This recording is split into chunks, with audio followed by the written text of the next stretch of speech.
네, 장관님 어느덧 장관 되신 지가 1년 4개월 정도 되셨죠. 벌써 그렇게 됐습니다. 예, 두 번째 국감인데요.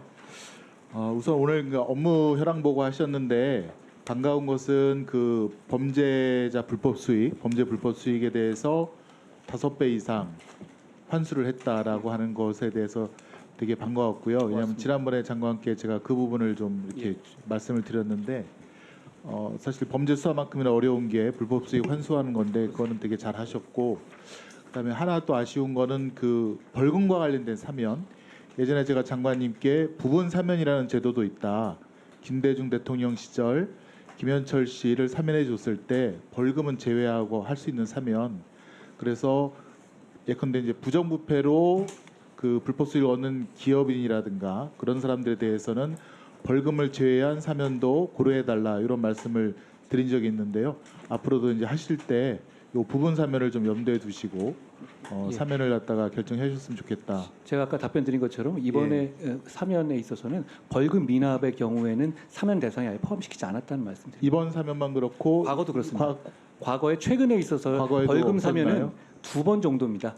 박근혜 전 대통령님하고 이명박 전 대통령님. 박근혜 전 대통령님은 문재인 정부 때고 이명박 전 대통령님은 저희 정부 때인데요. 그 특별한 경우 외에는 그때 제가 벌금 이제 사면을 하지 않습니다. 이명박 전 대통령에 대한 82억 사면에 대해서 그 점을 지적하면서 부분 사면 말씀을 드렸던 것 같아요. 그거는 꼭 좀 유념해서 해주시길 바라고, 그다음에 이제 아쉬운 점을 오늘 지금 이제 말씀을 드릴 텐데 장관께서 이제 하신 말 중에 이것은 좀 지키지 않으신 거 아니냐라고 하는 것이 처음에 이제 인사검증과 관련된 그런 발언이 있었습니다. 좀 화면 좀 봐주실까요?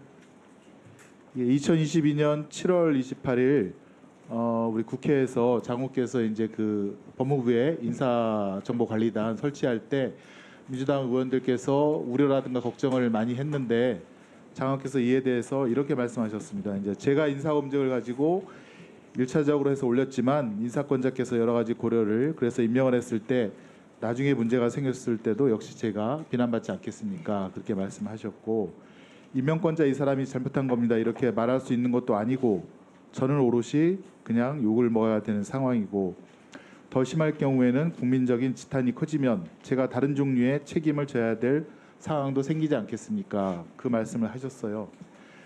그런데 이제 한 1년 지나서 이제 2023년 7월에 그때 장관께서 이것도 국회에서 말씀하신 건데, 이제 법무부 산하 인사정보관리단은 객관적인 기계적인 정보를 수집해서 전달하는 것까지가 임무입니다. 그 과정에서 우리 저번에 있었던 2, 3월의 그 케이스처럼 저희가 캐치하지 못하는 이런 부분을 없애는 것은 저희의 목표이고 판단의 문제는 대통령실 영역입니다. 이렇게 말씀을 하셨어요. 근데 이 얘기는 작년 여름에도 했던 얘기입니다. 2023년 7월 26일 국회에서 하신 건데요. 저번에 있었던 2, 3월의 그 케이스라고 하는 거는 이렇게 저희가 다시 확인해 보니까 정순신 국가수사본부 후보자 자녀 학폭 사건 관련해서 저희가 모르고 넘어갔던 것이 분명했던 부분을 말씀드립니다. 그때 이제 이렇게 일단은 판단의 문제는 대통령실 영역이고 인사정보관리단은 아주 그냥 기초적인 이렇게 조사만 한다. 오늘도 아까 어떤 의원님 질문에 이런 답변을 하셨는데, 송기현 의원님이 그렇게 정리하셨죠. 예, 제가 아무리 양보를 해도 김행 여성가족장관 후보자 있지 않습니까? 본인의 이제 경력에 대해서 언론에 버젓이 넥서스 상임 고문이라고 적혀져 있는데 김행 후보자는 넥서스에 근무한 적이 없다. 이런 답변을 해요. 의원들의 질의에. 이거 봐서는 후보자 본인도 기억하지 못한 거 봐서는 인사정보관리단도 이 점을 파악하지 못하지 않았느냐. 저는 그렇게 생각이 드는데 어떻습니까? 이 점에 대해서는. 인사 검증에 관여하는 사람으로서 구체적인 인사 검증 내용에 대해서 말씀드리는데 부적절하다는 말씀 여러 번 드렸습니다. 역대 어느 정부도 마찬가지입니다. 앞으로도 그럴 거고요. 좋아요. 그럼 계속 묻겠습니다. 그러면 김행 후보자가 주식 파킹 논란도 있었고요. 그다음에 오늘자 보도인가요? 소셜뉴스 최대 주주로 김행 후보자의 딸이 최대 주주인 것이 확인됐고 재산도 3년 만에 4억 원에서 57억 원 대폭 증가했다. 이런 보도가 있는데 이런 사실관계는 확인하셨습니까? 제가 같은 답을 드리겠습니다. 구체적인 검증 내용에 대해서 확인드리지는 여성 혐오를 일으키는 기사에 대해서 코인으로 보상을 했다는 지금 보도도 있고 거의 사실로 밝혀졌는데 그것에 대해서 확인을 하셨습니까? 거의 사실로 밝혀졌다는 말씀이 무슨 취지인지 모르겠습니다만 구체적인 검증 내용에 대해서 제가 확인드리기는 어렵다라는 말씀드립니다. 왜냐하면 그게 본인의 지금 동의하에서 진행되는 김해 검증이기 후보자도 때문에요. 그렇고 그러면 이제 신원식 국방부 장관 후보자인가요? 여러 가지 문제된 발언들이 많은데 그럼 이런 것들이 인사정보관리단에서 법무부 장관을 통해서 걸러지지 않고 그대로 다 대통령실로 갔단 말입니까? 법무부 장관을 걸른다는 건 무슨 말씀이시죠? 빼고 안 보낸다는 말씀이신가요? 문제가 있다는 점을 지적해서 그것이 대통령실에 보고되게끔 그렇게 하셨는지요?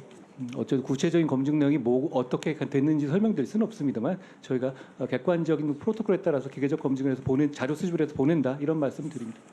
다음 자료 화면 보실까요? 이제 대법원장 이균용 대법원장 후보자에 대한 검증인데요.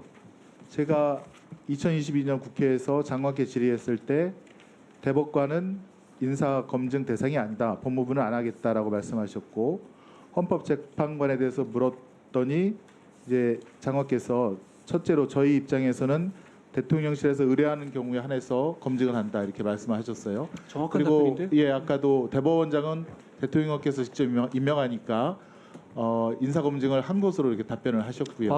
과거에도 민정수석실에서 계속 해오신 걸로 알고 계시지 않습니까?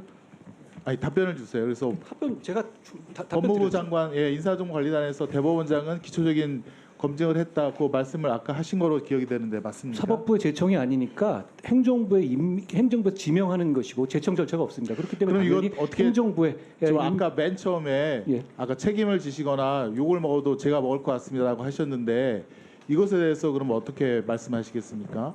지금 김해 제가- 후보자 신원식 씨 그다음에 제가 이균용 대법원장 후보자의 부결에 대해서는 좀 제 생각을 이미 언론에 대해서 말씀드렸습니다만 굳이 여기 다시 말씀드릴 필요는 없을 것 같습니다.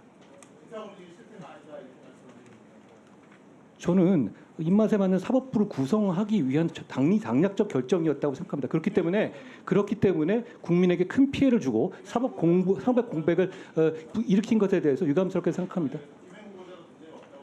검증 내용에 대해서 제가 더 드릴 말씀은 없습니다. 다만 제가 이균용 후보자를 말씀드린 것은 법무부 장관으로서 사법 공백이라는 중대한 사태를 불러일으킨 것에 대한 우려를 표명한 것입니다. 어떤 말씀이신가요? 자, 정리하십시오.